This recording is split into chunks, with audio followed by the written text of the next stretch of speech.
İngilizce tüm zamanları 30 dakikada öğrenmeye hazır mısınız arkadaşlar? Öyleyse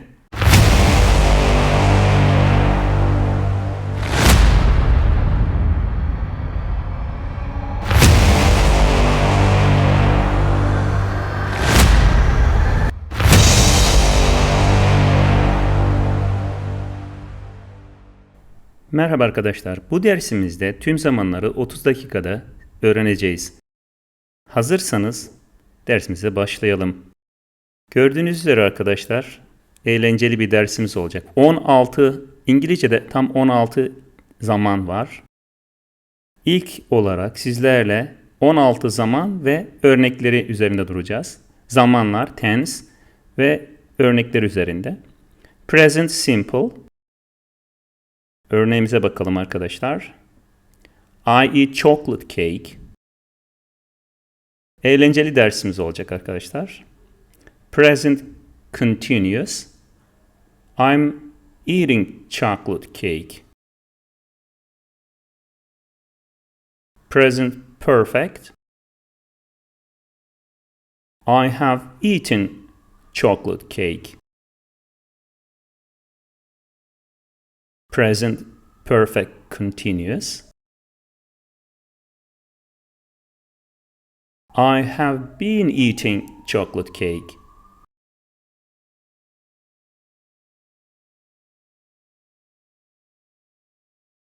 Past simple. I ate chocolate cake. Past continuous. I was eating chocolate cake. Past perfect.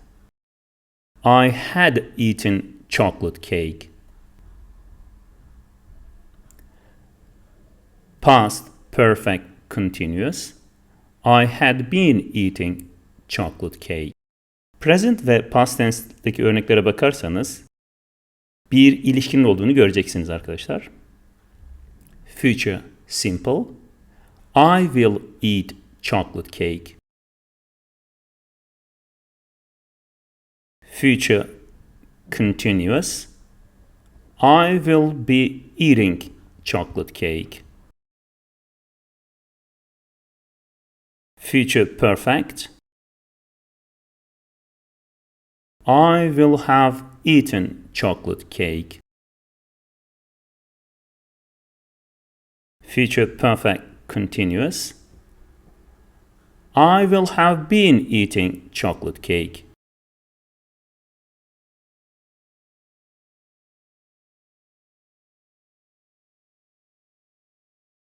Şimdi ise conditional'lara bakalım. Conditional simple. I would eat chocolate cake. Conditional continuous. I would be eating chocolate cake. Conditional perfect. I would have eaten chocolate cake. Conditional perfect continuous. I would have been eating chocolate cake. Zamanları 4 ayrı kategoride daha derinlemesine ele alacağız. Present, past, future ve conditional zamanlar tenses olmak üzere arkadaşlar. Bu arada ilk grubumuz present tenses arkadaşlar. Present tense'lerde present simple, present continuous, present perfect, present perfect continuous zamanları ele alacağız. Her bir zamanı zaman, tense, example ve use of English ile ilgili örnekler vereceğiz. Bu arada arkadaşlar daha derinlemesine de tek tek zamanları irdeleyeceğiz. Lütfen videomuzu devam edip zamanları öğrenmeye başlayalım. Present simple. I swim on Mondays. Use of English. Kullanışı. Facts, habits and general statements. Gerçekler, alışkanlıklar ve genel doğrular. Present continuous. I am swimming now. Actions that are happening right now. Şu anda yaptığımız işler. Present perfect. I have worked at a factory. A past event that has present consequences. Present perfect continuous. I have been working for 10 hours today. An action that started in the past and continues to the present. Geçmişte başlayıp günümüze kadar süre gelen aktiviteler için kullandığımız zamandır arkadaşlar. Şimdi ise daha derinlemesine zamanları tek tek ele alalım. Present simple. Ayrıntılı bir şekilde kullanımını inceleyelim arkadaşlar. Subject, base form of the verb. Yani özne ve fiilin yalın halini kullanıyoruz. Except in the third person we add s. Şimdi bakalım arkadaşlar. I, we, you, they. What we say? Yani ne diyoruz arkadaşlar? I, we, you, they. We eat. You read. We read. They cook. We cook. We play. I play. You play. They do. We do. Şimdi ise farkı bakalım arkadaşlar. He, she, it'teki farka bakıyoruz. He works. She works. It works. He runs. She runs. It runs. He asks. She asks. It asks. He sings. She sings. She learns. He learns. It learns. Değerli arkadaşlar, present simple'da ne demiştik? Özne, base form. Şimdi örneklere bakalım. Farklı kullanımları var. Farklı kullanımlarını göreceğiz. Be is an exception arkadaşlar. Be present simple'da emizarı ifade ediyordu değerli arkadaşlar. Burada I am, you are, she is, it is, we are, you are, they are diye kullanımı var. We also use the present simple to talk about scheduled events like plane, train and bus times. Evet arkadaşlar, present simple'a devam ediyoruz. Diğer bir kullanımına bakalım. Present simple'da arkadaşlar, general facts and statements, genel doğrular ve ifadeler. I am a man. The world is round. My name is Enis. She is a doctor gibi. Alışkanlıklar var. Habits. Esat visits his father every Saturday mornings. Sibel drinks water with lemon. Scheduled event in the future. Yani planlanmış olaylar, gelecekteki planlanmış olaylar. The plane to Istanbul arrives at 9 p.m.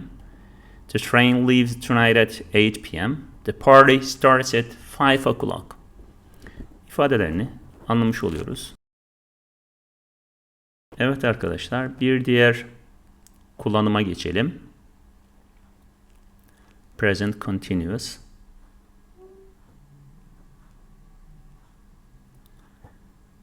Şu anda olan olaylar için kullandığımız present continuous'a bakalım. Kullanım cümle yapısı subject plus be plus verb ing. To express the idea that something is happening now at this very moment. You are watching YouTube now. I am learning English. We are baking cookies now. Present simple'la karıştırılmaması gereken bazı örneklerimiz var arkadaşlar. Veya farklı manalara geldi. She lives in Istanbul. Present simple. If we say she is living in Istanbul now. Normally she lives in somewhere else. Yani başka bir yerde yaşıyor ama şimdi şu anda she is living in Istanbul diyebiliriz. Yani sürekli olmayan bir şey fakat şu anda olan. Present continuous diğer bir örneğe bakalım arkadaşlar. Durum bildiren fiiller normalde continuous tense'lerde kullanmıyor fakat ayrıcalıklar var. Örneğimize bakalım. She is hating that song now. Yani şimdi o şarkıdan nefret ediyor. Normalde sürekli ettiği bir şey değil. Şimdi ise present continuous tense'in, zamanın diğer bir kullanımını derinlemesine inceleyelim değerli arkadaşlar. Evet, present continuous. Bakalım. Structure'ımız yani formumuz subject plus verb plus ing. Arrangements in the future involving another person or business. I'm having my car washed this evening. Leyla is meeting her new boss tomorrow. Gördüğünüz gibi. Meryem is studying law. Başka bir business'e ilişkili. We are driving to school. It is raining now. Şu anda olan olayları inceliyoruz. We are talking to her gibi ifadeler kullanabiliriz. Değerli arkadaşlar, şimdi ise present perfect tense'i, zamanı derinlemesine inceleyelim. Önce structure yani formüle bakalım. Subject plus have has plus past participle verb 3 verb 3 to talk about things that started in the past and continue up to the present. Geçmişte başlayıp günümüze devam eden olayları kullanıyoruz. I have lived in Romania all my life. Sarah has been doctor since 2015. My parents have been married for 64 years. They are still married gibi ifadeleri kullanıyoruz. Evet, devam edelim present perfect kullanımına. Şimdi ise farklı bir kullanımını ele alacağız arkadaşlar. Evet, yine formülümüzü görüyoruz. To talk about our experiences up to the present. I have been to the USA 6 times. I have met Michael Jackson. I have eaten sushi. Bunlar bizim tecrübelerimiz. Tecrübelerimizden bahsederken they have read Mockingbird. Present perfect tense'in diğer bir kullanımına bakalım. Başka bir kullanımı. Değerli arkadaşlar. Bu kullanımında ise geçmişte yaptığımız ve günümüzde sonuçlarını gördüğümüz, geçmişte olan, günümüzde sonuçları olan olayları inceleyeceğiz. I have eaten lunch, so I'm not hungry. Yemek yedim şu anda, dolayısıyla aç değilim. Etkisi, sonuçları. Adam has lost his wallet, so he is going to report it to the police. She has won the lottery, so she is going to buy a luxury house. She has practiced medicine for 20 years.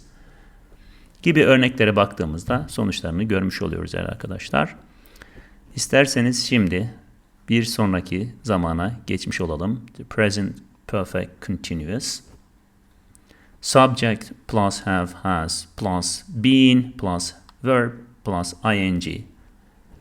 Bu formümüzdü arkadaşlar. To use to show things that we have been doing uninterrupted that have not finished continued up until now. Elif has been working at that company for 3 years. I have been eating a chocolate cake to emphasize how long something has been happening. I have been learning English for 5 months. She has been working since morning. Hala çalışmaya devam ediyor. Evet, sonraki kullanımına bakalım arkadaşlar. Present perfect continuous tense'imizin formülümüzü tekrar görüyoruz. To talk about things that have been done recently or lately. They have been practicing their religion lately. He has been practicing his English speaking skills a lot recently. She has been watching too much television lately.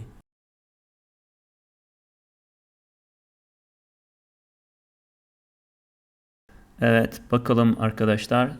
Present perfect continuous sonraki kullanımına geçelim. Subject plus have has plus been plus verb plus ing. Remember, we do not use state verbs with continuous tenses.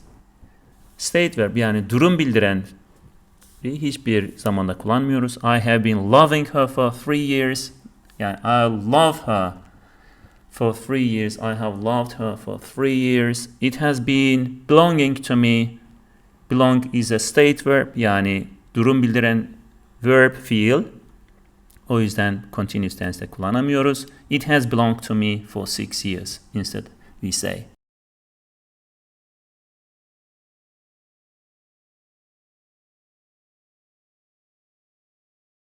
Değerli arkadaşlar, bir sonraki zamanlara derinlemesine inceleyelim. Past tenses, zaman, example, tense, example and use of English. Tenselerimiz, past tenselerimizi hatırlayalım. Past simple, past perfect, past continuous and past perfect continuous. Past simple tense'imize bakalım öncelikle. Past simple, example örneğimize bakalım. I called her yesterday. Use of English yani ne zaman kullanılır? Past ve finished actions, bitmiş olaylarda kullanıyoruz. Past continuous. I was cooking for her at 9 p.m. yesterday. Dün gece 9'da onun için pişiriyordum. A continuing action at some point in the past. Geçmişte bir zamanda süreklilik devam eden bir zaman olarak kullanıyoruz. Past perfect. I had called her for 3 times before I met her in person. Past actions that happened before another past action or time. Past perfect continuous. I had been singing there for 5 years before I moved to Istanbul. Past actions that continue to a past point in time. Şimdi daha derinlemesine her birini ayrı ayrı incelemiş olalım değerli arkadaşlar. İlk önce past simple tense'imizi inceleyelim. Subject plus past simple yani verb to, verb 2. Used to talk about past and completed actions and say when they happen. I called him yesterday at 10 p.m. Leah drank a bottle of water. I bought some flowers for my wife yesterday. Sarah saved a beautiful cat last weekend. I met her at a party 2 years ago. It's a lie, guys. Okay, so let's move to next use, past continuous. Bir sonraki zamana geçiyoruz arkadaşlar. Subject plus was verb plus verb, ing. Talk about what was happening at a specific time in the past, interrupted action in the past. I was cooking dinner for my kids at 6 p.m. yesterday. Alice and her sister were walking in the rain yesterday morning. My mother was washing the dishes right after the party yesterday evening. Evet arkadaşlar. Kullanımı, formülleri görmüş oluyoruz. Past continuous tense'in bir diğer kullanımına bakalım. Subject plus was verb plus verb plus ing. To talk about and give background information, parallel actions. It was raining when I went outside. Arthur was talking to me whilst I was drawing his picture. He was sleeping when the fire started. Evet arkadaşlar, umarım videomuzdan, dersimizden faydalanıyorsunuzdur. Past continuous zamanın bir diğer kullanımına bakmış olacağız. Yine formülü hatırlamak isterseniz subject plus was verb plus ing. It is used to talk about an ongoing action which was interrupted by another action or event. Bu kullanım daha çok kullanılabilir. We were watching a film when she arrived. I was thinking of her when she called. They were swimming when the electricity went off. Burada da kesişen iki aktiviteyi anlatıyoruz. Past perfect tense'imize bakalım, zamanımıza bakalım. Subject plus had plus past participle yani verb 3 arkadaşlar. Verb'ün, fiilin üçüncü hali. We used to talk about events that happened before another event or up to a certain point in the past.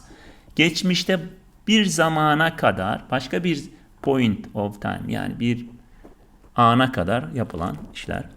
The bus had already left when I arrived at the bus stop. I had traveled to 7 countries before I married. Miriam had worked at the company for 10 years before she was kicked. Okay, past perfect continuous. Formülümüze bakalım. Subject plus had been plus verb plus ing. Kullanımına bakalım arkadaşlar. Used to talk about an action in the past that continued up until another time action and continued after that. Lila and Elif had been talking for over an hour before Aleyna arrived. Used to talk about repeated action in the past up to a certain point. I had been studying Turkish for 10 years before I moved to England. Alice had been living with her parents before she decided to move out.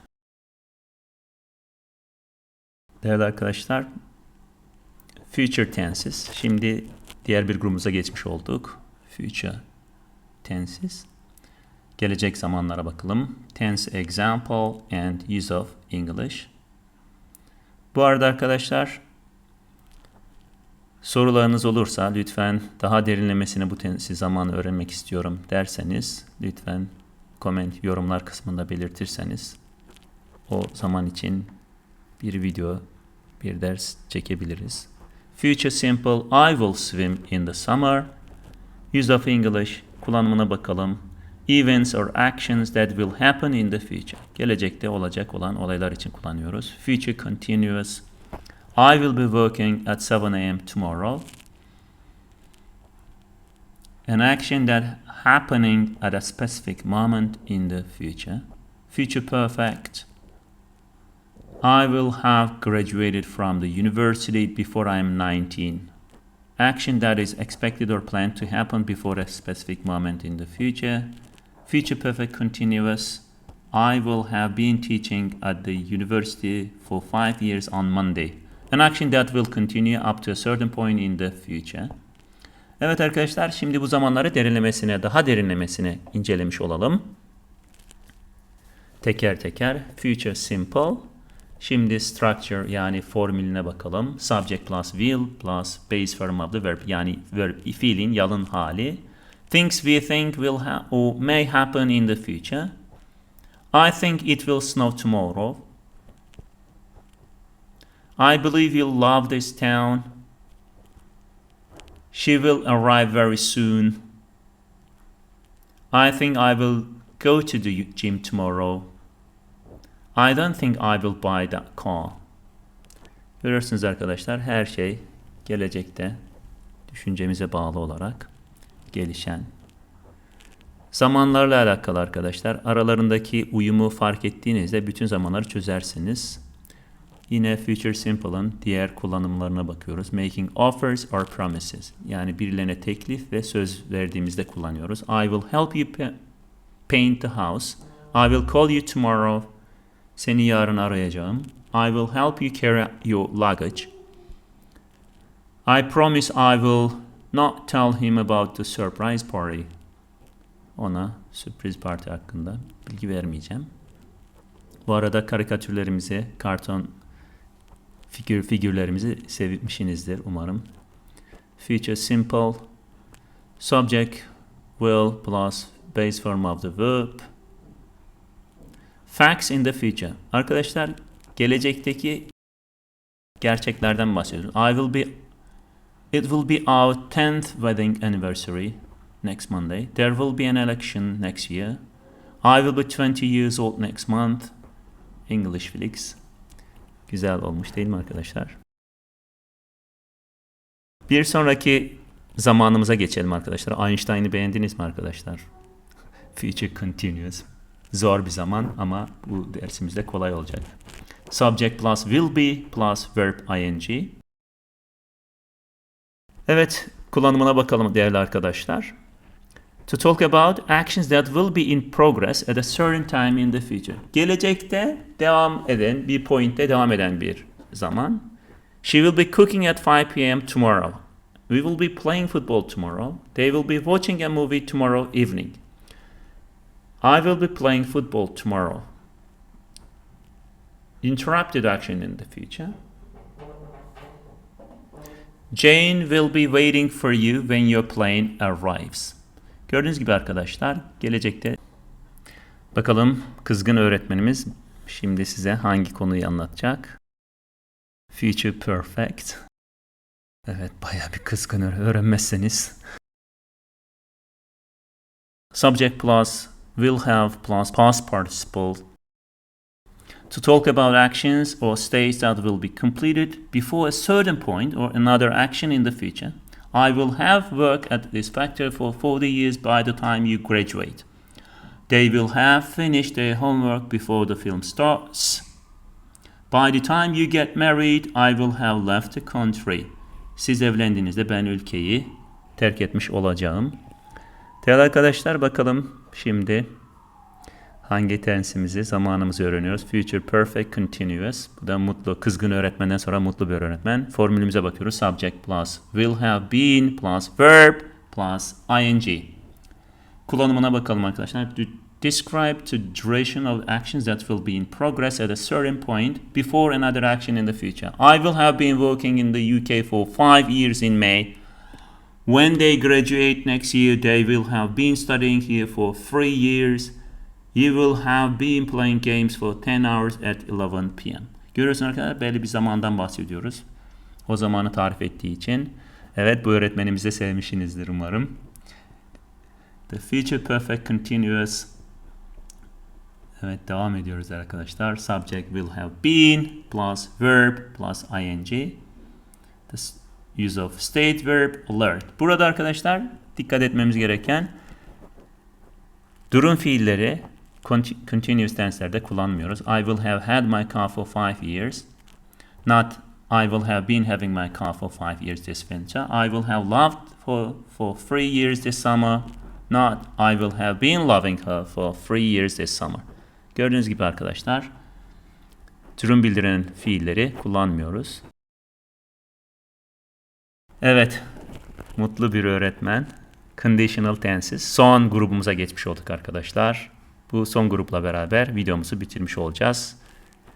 Öncelikle genel bir bakış, daha sonra da derinlemesine her birini ayrı ayrı incelemiş olacağız. Bu arada arkadaşlar kanalımıza abone olmadıysanız lütfen abone olmayı unutmayalım. Conditional simple. I would call you if I could. Hypothetical action in the present. Conditional continuous. I would be studying in the US now if I didn't lose my passport. Hypothetical continuous actions in the present. Conditional perfect. I would have worked abroad last year, but I didn't get my work permit visa. Hypothetical actions in the past. The last one, conditional perfect continuous. I would have been sitting in the garden if the weather had been better. Hypothetical actions that started in the past and continued. Şimdi conditional simple tense'imizi, zamanımızı derinlemesine inceleyelim değerli arkadaşlar. Conditional simple formülümüze bakıyoruz. Subject plus would plus fiilin yalın hali verb 1. Used to show that something might happen. Right? I would apologize from her. Maybe bir manası yok. I would buy a castle. Bir kale alabilirdim gibi. Ama bir şey eklersek I would apologize from her if she let me. I would buy a castle if I won the lottery. Arkadaşlar burada would'un yerine could, might, should gibi kullanabiliriz. She could come, she might come, she should come diye ifade edebiliriz. She would come'ın yerine. Devam ediyoruz. Conditional simple. Subject would plus base form. I could get a car if I wanted. She should see a doctor. They might visit us tomorrow. Gibi ifade örneklerde vermiş olabiliriz arkadaşlar. Şimdi diğer bir zamanımıza geçelim değerli arkadaşlar. Conditional continuous. Bu zamanda arkadaşlar ne demiştik? Subject plus would be, verb plus ing. Talk about an unfinished or continuing hypothetical action. I would be working late if there was electricity. She would be swimming now if she hadn't broken her leg. Ayağını kırmamış olsaydı yüzüyor olacaktı. You should be seeing the doctor I recommended for you. I could be sitting on a beach in Antalya now if somebody wouldn't have stolen my passport. Conditional perfect arkadaşlar. Subject plus would have plus past participle. Verb 3. When we wanted to hypothetically change the past. I would have gone to the party, but I didn't. You should have asked me. Bana sormalıydınız. She would have bought that car, but she couldn't afford it. We would have rented a bigger place but we didn't know many people were coming. Yani küçük bir yer kiralamışlar. We would have rented. Bakalım bu sefer the conditional perfect continuous. Subject plus would have been plus verb plus ing. Formülümüz bu arkadaşlar. To talk about hypothetical results of an action that started in the past. I would have been driving for 10 hours if the police hadn't stopped me. She would have been working in Turkey if she hadn't taken the job in Romania. He could have been living in the US if they hadn't refused his visa. Değerli arkadaşlar, dersimizin sonuna geldik. İngilizce'deki tam 16 zamanı öğrenmiş oldunuz arkadaşlar. Detaylı bilgi, detaylı ders anlatımı isterseniz lütfen yorumlar kısmına yazın. Kanalımıza abone olup videomuzu beğenmeyi unutmayın. İyi dersler, iyi günler. English Flix'te kalın, hoşça kalın.